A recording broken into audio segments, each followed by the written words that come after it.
it's all recording now? It's all recording. Normally we're good to go. Mathis is also good to go. So this is my very first interview. Yes. So thank you, Cassie, for according this interview to me and my little assistant, Mathis.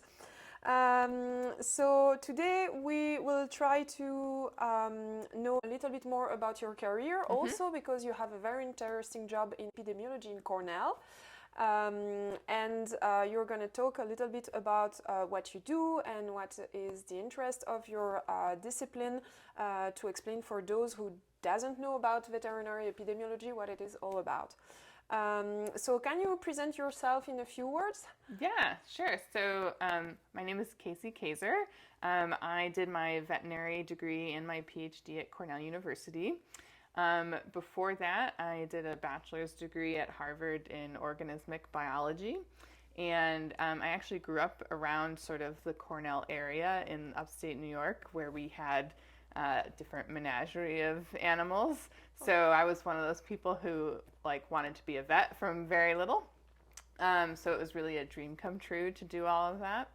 So right now, as a veterinary epidemiologist, I work on mostly infectious diseases, but really epidemiology is the study of diseases in populations. And so as a veterinary epidemiologist, we're looking at diseases in animal populations with maybe some crossovers into human medicine. Okay, so you're really into the One Health concept. And do you also work on disease that can, like zoonosis, it's disease that can also go to humans as well, through animals? Is it part of your job as well? Yeah, absolutely. So I think that veterinarians are very interested in One Health, thinking about how the animals and the environment and people all interact and how that affects our health. And so one of the big reasons that happens is through zoonotic diseases. So diseases that spread from animal to person or person to animal. And so I work on a couple different ones.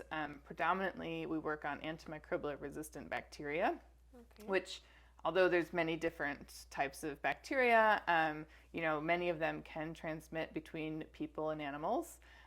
Also, the resistance genes themselves can jump around between the bacteria. And so, for example, Matisse, the dog, could have resistant bacteria in him that, he loves you and kisses you and licks you and ends up on you, and that could transmit resistant bacteria to you. Okay. Yeah. And is bacteria your only subject of research, or do you also work on viruses or other type of pathologies in epidemiology? Yeah, so bacteria was the first one we worked on, and it's still our primary project. In the Covid-19 pandemic, we started working on COVID-19, like basically every epidemiologist. So we actually started looking at it from a public health point of view rather than the zoonosis, because although we know that it probably jumped from wild animals into people and that, dogs and cats maybe can get infected, they're probably not playing a large role in transmission. So we've been working with our local health department on a few different things to try and understand COVID-19 in our community. So one thing we've done is we've looked at what we'd call syndromic surveillance, where we're trying to see, rather than confirmed test results, like people that report symptoms of COVID. And is that a reliable marker for what's happening in terms of COVID transmission? We've actually just started kind of wrapping that project up, and we do find that we see increases in symptoms in people a couple days before we see increases in cases. So thinking particularly as we move forward into a new phase of the pandemic where there's less testing because it seemed to be more accepted that there's a lot of COVID circulating, this kind of surveillance might be more useful because we can still count up how many people come to the doctor with sort of COVID symptoms, even if we don't know how many people actually have COVID. So that's one thing we've been working on. And then the second project we have is this survey that we're doing about COVID-19 in the community. So our goal is to try and understand at any particular point in time how many people have COVID and then how many people had previous infections, and then how many people were vaccinated. And so that can give us sort of a marker of, here's where we are in this pandemic. Are we close to having a lot of immunity? Is there a lot of risk right now? Is there a lot of COVID circulating? So I've been really lucky to work with almost 30 different students who have been going out into the community and knocking on doors and asking people if they would like to give a nasal swab. And so we've been really lucky that it's worked out really well. We just finished our second survey, and we're hoping to do one more next year. Okay, and was the population really cooperative for this survey? I think, yes, in general, yes. We've had really good cooperation. We certainly are able to collect samples, and I think people are really interested in sort of what we're doing and are invested, at least in our community, in trying to understand COVID. And do you think that COVID, being a very hot subject lately, is helping people to understand better what is epidemiology? Do you think it helps to promote your job also in your discipline? So definitely at the beginning, everybody all of a sudden knew what epidemiology was. And then you had a lot of armchair epidemiologists, as we would say, people that like to talk about epidemiology. So I think it's really exciting, and maybe we'll see in the future, younger people coming in thinking it's a good field to enter, and that's really exciting that we'll maybe get some new interest in it because it's a pretty small field. But it's a pretty small field, but you have already quite a team working with you. So can you tell me a little bit how it's organized in your department? With how many people do you work? How many persons are necessary to support a research subject? How all of this is organized? Yeah, so I'm in a department that's focused on public health. So we're a small and a new department, but it's pretty exciting. We have a lot of people working on different collaborative projects. So I work with both master public health students, veterinary students, PhD students, and undergraduates. So we have like a wide range of expertise. We also have some postdoctorals supporting us as well. So like some of the projects, like the COVID surveys, require a lot of people, a lot of man hours to do that. Otherwise, most of our projects are what I call computational. So we're analyzing data. So that's usually a small project for one student for a semester or a year. Sometimes it turns into like a capstone or a thesis. And then, it's really nice that they can usually take that project from sort of the beginning to the end and then have a finished project at the end of it. So yeah, right now I have about 8 or 9 students working on those kind of small projects. Okay, so quite a young department, but very active, as I see. And you told us that you decided at a young age that you wanted to become a veterinarian. So can you tell us a little bit more about how did you build up your career from like high school, I imagine, when you graduated, and how is it to enter veterinary medicine studies in America? And when you finished your studies, how did you end up having this position in epidemiology? Sure. So it's a long journey. So I think, I grew up with animals, and I think a lot of people that want to be veterinarians grew up with animals and had different things to do. One thing we have in the United States is a program called 4-H, which I don't know if there's an equivalent in Europe, where it's kind of like clubs. It's similar to what we would have like Boy Scouts or Girl Scouts here, but it's really focused on agriculture and animals. So I was part of that, and that really introduced me to a wide variety of animal-related topics. And so that sort of helped me build up that experience and that interest in working with animals. When I was in college, Harvard is in Boston, Massachusetts. There's not a lot of agriculture there, but I was really lucky to be able to do some different things to sort of keep up my exposure to animals. So I worked on a dairy farm over the summer. I spent several years during school. I would volunteer at a therapeutic horseback riding center. So doing all sorts of different things to try and keep up with working with animals. A lot of people in their undergrad might do research with animals as well. So I was really lucky to be able to come to Cornell and do my veterinary degree, and I mostly actually focused on livestock. So that was my first interest, was dairy cattle. And I was really interested in how we can improve, efficiency and production, and how can we feed the world, efficiently and give healthy food supply to everybody. And so that is still one of my research interests. But when I graduated from vet school and I went to start my PhD, I wanted to be able to do something to continue my clinical work. And it's kind of hard to be a part-time dairy veterinarian. You know, you can't really go out to your farms all, you know, whenever they need you if you're part-time. So I started doing small animal practice. And I was really lucky. I worked with a great practice. They really taught me a lot. And so I really enjoyed working with clients, seeing a lot of volume of cases, a lot of variety. So I kept doing it. And so I did that all throughout my PhD. I worked at different small animal clinics. And then when I was about ready to finish my PhD, it was a little bit of luck, really, that there was a job open at Cornell. And I applied, and I guess they decided to keep me. So that's where I am now. And I have a really great, I think, career setup where I'm doing quite a bit of research. So my position is 50% research, but then I have an opportunity to do clinical work. So I get to spend 1 day a week in the small animal clinic and teaching students, and that's really one of my favorite parts of the job. And then the rest of my time I spend teaching like the didactic courses. Okay.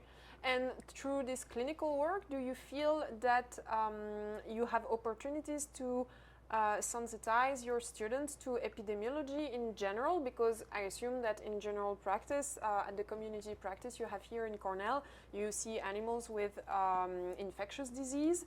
How do you create maybe the occasion to introduce epidemiology to your students? Yeah, I think that's a great question. And I actually think a lot of what we do in epidemiology, besides the infectious diseases, is like understanding, you know, how do we build evidence about diseases? I think we're really great at evidence-based medicine and epidemiology.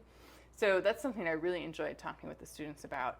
And we talk about antimicrobial resistance. We talk about diagnostic testing and how can we understand, you know, test results in light of test sensitivity and specificity. So I think there's always opportunities to talk about, you know, what do we know about this disease and where can we find the best evidence, and then where are the gaps in our knowledge. And I always think that's really interesting because veterinary medicine and research is a small field and there's a lot that we still don't know. Okay, interesting. And what else would I ask you? Because we talked a little bit about your work. How did you came up to Cornell? You talked about antibioresistance in the very beginning in this presentation. So that was a little bit your first love in epidemiology. How do you think if you would try to explain antibioresistance to an owner so he can understand what are the risks for him and for his pet? Yeah. So I think first it's important to remember antibiotic resistance is about the bacteria. So some people get a little bit of a misconception that it's about the pet or themselves, but it's where the bacteria are no longer killed by the antibiotic that you're trying to treat with. And it can happen for different reasons. It's a naturally occurring phenomenon. It's been around for thousands of years, ever since there were bacteria. Some bacteria have made things to try and kill other bacteria, and so it's a little bit of this arms race. So I think the problem becomes, though, when we are using antibiotics in veterinary medicine or in human medicine, we are exposing these bacteria to this drug, and it gives them an opportunity to develop resistance against it. And so if that happens in, you know, a pet or in a person, then it can be a lot harder to treat that infection, and sometimes even impossible to treat it. So I think it's really important for pet owners or animal owners to realize that, you know, antibiotics are not a, you know, benign drug. They, you know, carry a lot of risks that we could develop this resistance. And so I think that we need to make sure we do the right things when we have bacterial infections in our pets. So we need to make sure we do appropriate diagnostics, that we culture the bacteria, we look to see what's the best antibiotic we can use, and then we try and follow that plan. Okay. And about antibiotic resistance still, I wanted to talk also about the differences between America and Europe, because it's something that we talked a little bit about together off camera. And how do you feel the situation is in America at the moment towards antibiotic resistance? So, I mean, I think, well, antibiotic resistance is a global problem. And in fact, like, there's global movement of resistant bacteria, just like there is COVID-19 and other things. So I think that in veterinary medicine in the US, We have some regulations, particularly in livestock, about what antibiotics you can use, how you can use them, and those have to be followed very carefully. We don't really have that kind of strict rules in small animal medicine. Okay. So it's up to the individual veterinarian to really use their best judgment and to keep in mind the public health implications of what they're doing when they're treating their patients. And do you feel that veterinarians on the field are really well trained or sensitized also to this phenomenon of antibiotic resistance? And do you feel they have like all the keys and also as long-term education resources the opportunity to get information about this phenomenon? So I think that's something we could do better at. I think that there's so much that you need to know as a veterinarian, and it's really hard to know it all.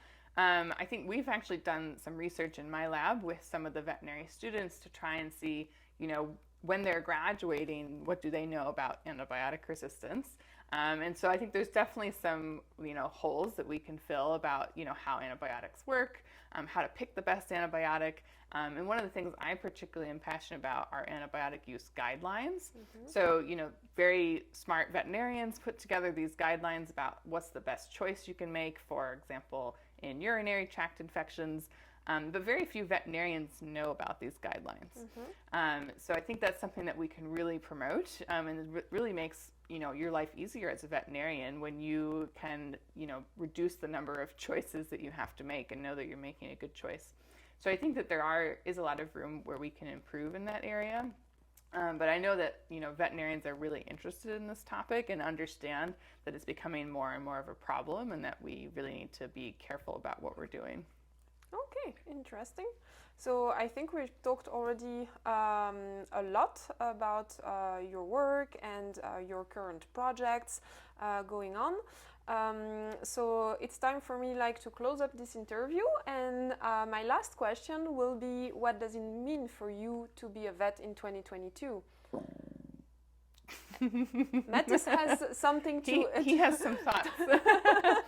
So I think it's really exciting because, like I said, veterinary medicine, we're still sort of a small field in terms of how much research is happening. And there's so much more interest in really building really good evidence-based medicine, branching into personalized veterinary medicine, specific, to each animal. So I think it's really exciting to see where that's going to go. One of the really interesting things that I think is going to happen is that there's going to be a lot more technology assistance in veterinary medicine. So whether it's, computer algorithms reading your x-rays or your cytology, televeterinary medicine, new ways to communicate with clients and to understand what's happening with animals. So I think that's going to be really exciting. So I really look forward to seeing in 2030 what it's like to be a veterinarian. Okay, yeah, indeed, we start to enter an era where we have a lot of opening and a lot of assistance also to make our process more effective and more fast, more quick. And also we were talking about antibioresistance. Now it's when you think about it, we have all the results in our computer and sometimes even on tablets in the clinic when I see it here in Cornell. So indeed, I completely agree that it's a bit an exciting period to see a bit what's coming next. Yeah. Mattis, do you have something to add? Because I see that you were really interactive during this interview. He wanted to be the star, I think. He's a very good interviewer. He's a good journalist. So we will close up this interview. Thank you very much, Cassie, for welcoming me into your house and for accepting this short interview to make epidemiology a little bit more accessible to everyone. Thank you very much. Wonderful. Thank you.